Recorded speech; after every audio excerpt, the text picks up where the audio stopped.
Hi, I'm Ryan, and I'm from Lapida, and I'm the vocalist. Donald on guitars. Dexter on bass. Jay on drums. Orly guitars.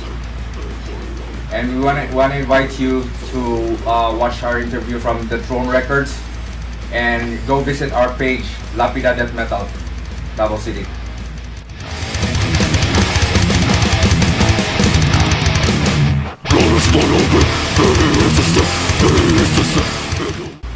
Well, nung pandemic, I start listening, or I started discovering some new sounds. Mostly mga punk at metal bands like NFC, D-beat punk bands, and also sa mga hobbies din during pandemic is still collecting vinyls, and yun,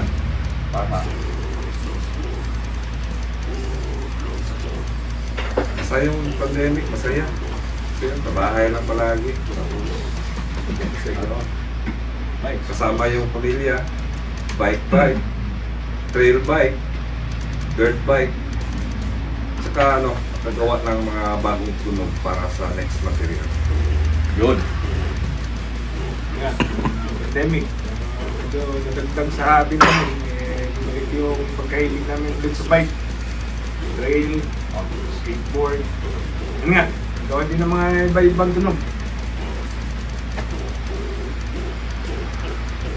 Yun na din, kagaya ng sinabi nila. Yun na. Yan. Okay lang po. Okay lang din. This interview with Lapida is sponsored by Deiji Tattoos. Check them out on Facebook and Instagram. Use this promo code to avail special discounts. Book a tattoo session now. Home service are available.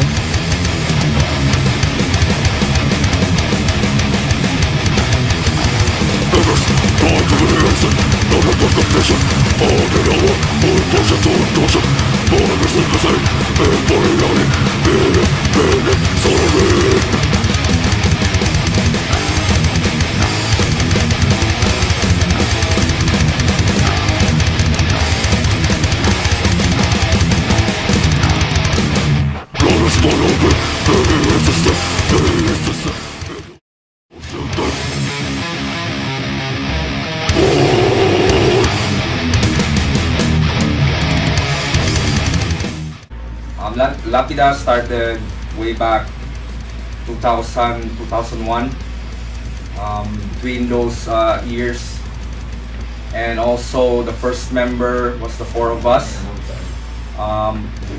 Orly, Jay, and Donald and me. Then first gigs is siguro sa ano yun, yung sa Slackers na yung parang old bodega sa Davao City. Then later, siguro mga within 2 years, Dexter joined us, and he is our longtime comrade in before, and both three members like Orly, Jay, and Dexter was on the same band before Lapida, and me and Donald we are in the Century, and three of them is with Obsid. Magkaibang banda sila Ryan noon, tsaka si Donald. Tsaka kami din ni Dexter Norby. So, isang tropa lang kami. Isang tropa lang. Namin dati. Well, yeah. Since then, wala namang naging problema sa lineup eh. Kami lang, steady lang hanggang ngayon. Since 2000, like 2001. To present. Kasi nung time, supposedly nandun na si Dexter dapat nung time na yun. Nung pagkabuo ng banda, kaso nasa abroad siya. Nasa Dubai siya, so yun, kami na lang muna apat. Then yun. Sayang man ganun. Bisaya mo tayo dito. Okay, then yun, later, nandiyan na si Dexter, so yun, buo at tuloy-tuloy na yung banda namin. Hanggang na yun. Stronghold pare.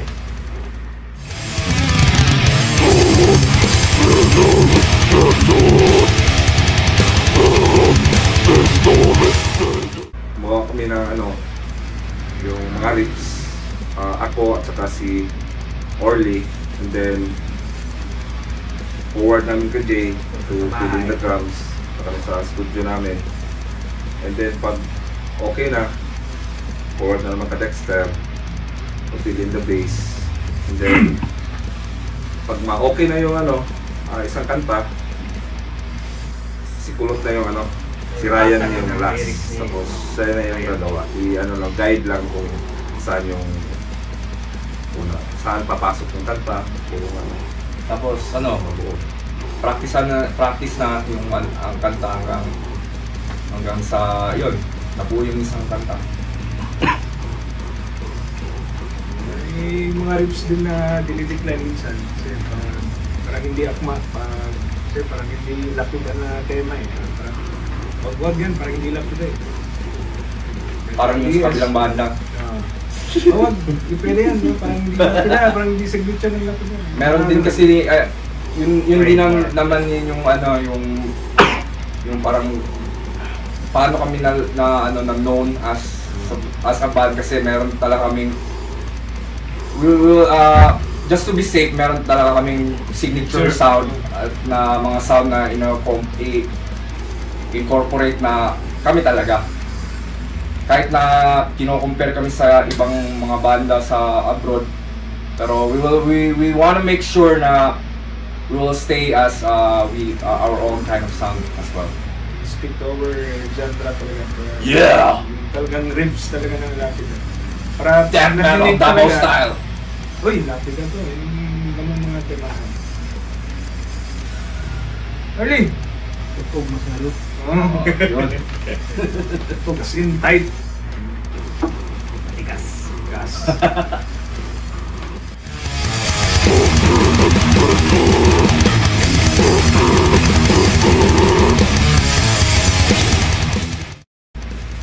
This is our first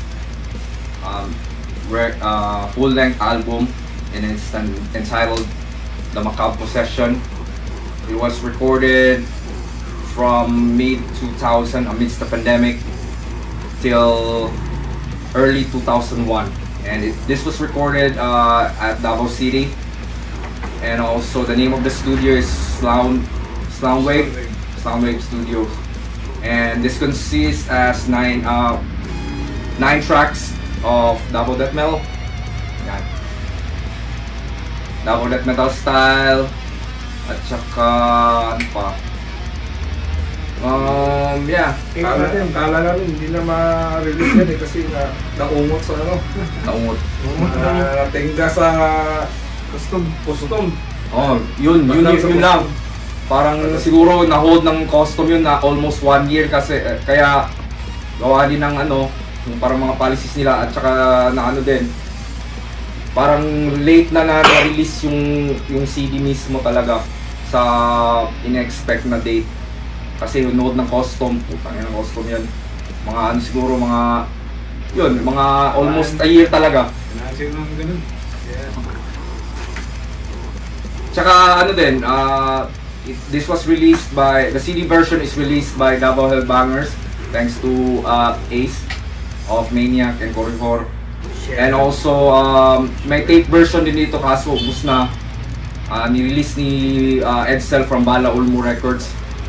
At meron pa rin kaming mga several copies left, and we'll be selling later sa Millenia during our first time here in Manila. Okay.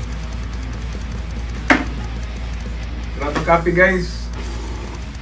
This interview with Lapida is sponsored by Castle Black Records. Visit their Facebook page or email them at castleblackrecords@yahoo.com for your recording needs.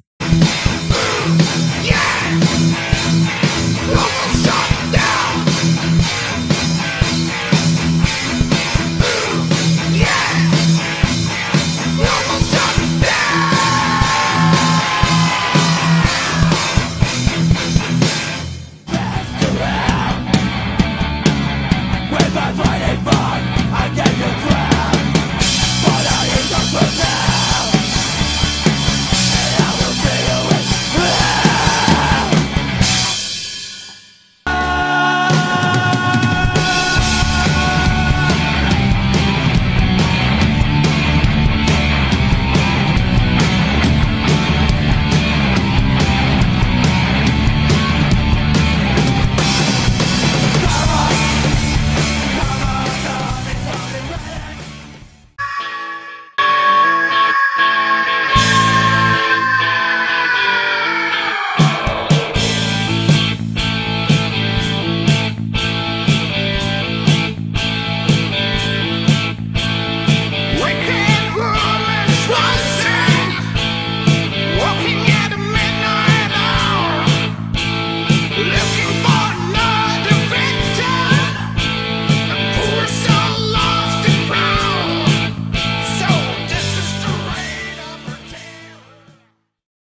tropa din kasi namin nun.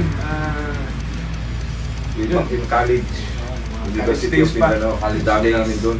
Pre-2000 pa yan, mga Doon talaga nag-umpisa yung eksena. 98, 99, 97, Yung mga black metal power days.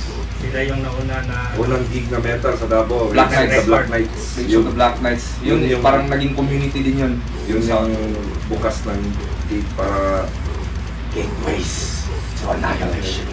politician days. Yung banda Bands kasi worth isa, mentioning, yung mga bagong, hindi naman bago pero nakasabayan na ng release yung Criminal. College friend kasi namin yung bassist nun din. Nag-start sila ng bagong band. Then ano pa? Ano pa mga bagong band na? Human Mastication. Human Mastication. Bassist din siya ng Human.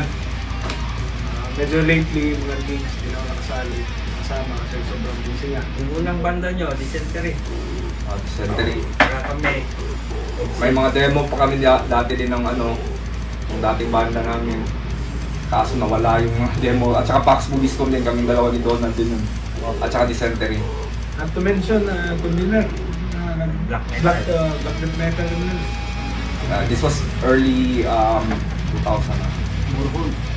Mohon. Meron pa. Speaking of Dico, Nate, gusto ka na din. Yung tricycle do ka na dyan namin. Yes, brutal death metal. Mga sinaunang brutal death metal ng Davao City rin. Brutal death metal. Mention mo na rin si Tatsu. Si Tatsu pala, yung unang basis namin. Tatsu. Gitarista pala. Nasa Saudi na eh. For good na doon. kasagasa. Yun yung original Jason Houston ng Davao eh. Oh. Tatsu. Tingos, nangata. Sa dami namin banda doon, mga bagong banda, dami doon. Yung mga labels din naman, Double Hellbangers. Wala namang ibang mga labels na nag-exist ngayon eh. Yun lang yung parang parang pinaka-strong na label na nag-exist hanggang ngayon. The rest is nasa dito na sa pero sa ibang lugar. nasa Manila na yung ibang mga labels ng mga okay. Doon sa Davao yun lang.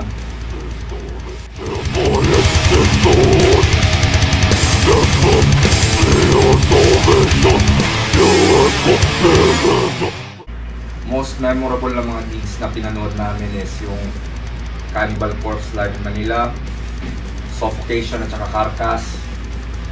Ano pa? We also share stage with bands like Impiety, Incantation, Immolation, Pestilence. Ano pa? Tsaka ano din, yung mga bands na nakasamahan namin sa Davao na same lineup din sila, na taga Cebu, Comatose, Massive Nausea ng Manila, at saka Absent Omen, Rabis, Pathogen. Yun, idol namin yun. Tito namin. Shout out kay Tito Big, Tito Big. at saka kay Tito Willie. Willie! Pauwi pare! At saka si ano pa? Yung pa din, yung sa Japan, sa Gravity. Discredity. May pa Lucifer. Ako yun. Saya Sabat. Yun. Saya yun. Angel Corpse, napanood din namin at saka Vader. Dipago. Putang ina, Dipago pare. Yung pinaka-worst na gig natin, yung pang may nagsatsakan sa may sasa. Yun. May naghampasan ng bote at saka Mapangwasak. skull fracturing nightmare talaga yun. Pangwasak yun eh, di ba? Mapangwasak yung title ng gig.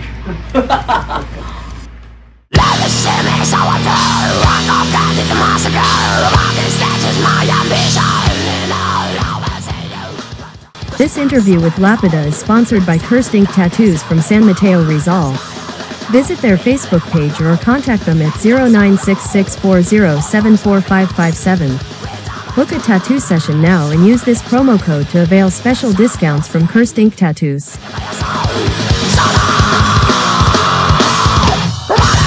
Violence,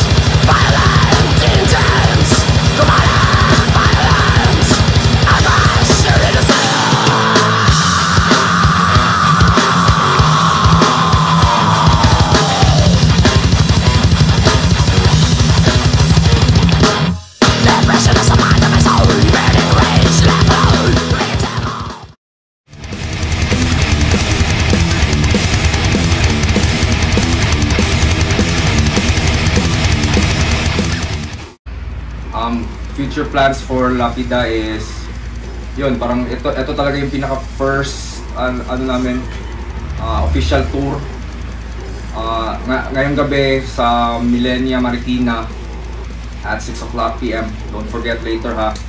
Then yun, baka next year tour life na talaga, Cebu, anywhere else, and also yeah, make a lot of new compositions, write new stuffs, and also we are planning to record also a new demo next year, mga 4-song demo siguro. Then after that full length album na naman, and then tours at saka release ng mga merchandise and stuff. Pero sino pang gusto mag-grab ng copy, update nyo lang kami sa page namin, and then or PM na lang sa messenger. May maraming copy pa kami. Guys, Thank you sa pamilya namin, sa wife ko, sa mga pamilya nga anak ko. pala. Thank you sa mga pusa ko, Mga Dato Hellbangers. kay Alisa, sa partner ko, supportive yan since day one. At saka ano din, ano ba? Salamat sa iyo, James. Salamat James sa The Throne Records. The Throne Records. At saka don't forget to subscribe sa kanyang YouTube channel, The Throne Records ha. Thanks for the opportunity, James, and interview. Salamat na marami yan. Pare. Salamat James. The best ka. Ito.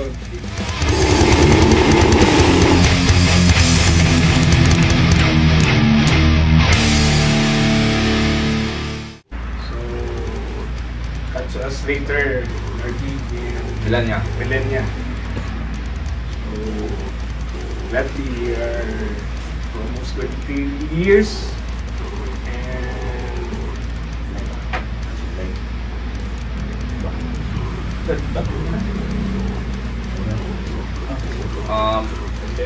About sa pandemic, yung doon na yung time na nagkataon na kami na ma-record yung full album namin.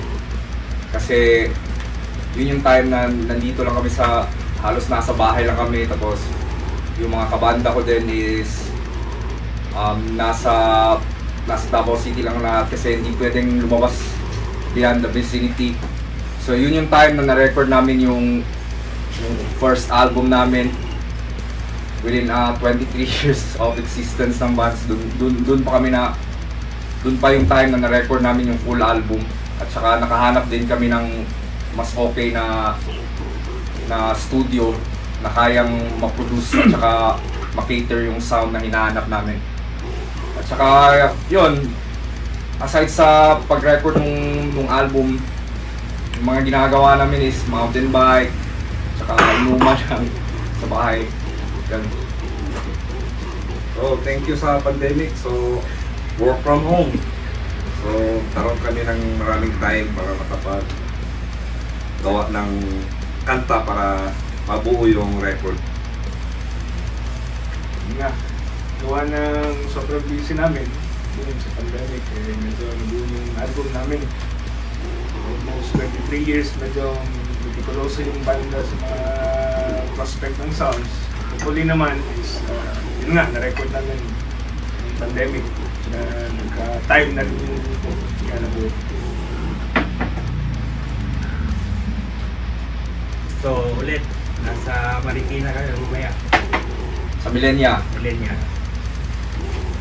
Unang beses namin na dito sa tutugtog sa Manila. Sa Manila. Alright! Guys, Go, go, go.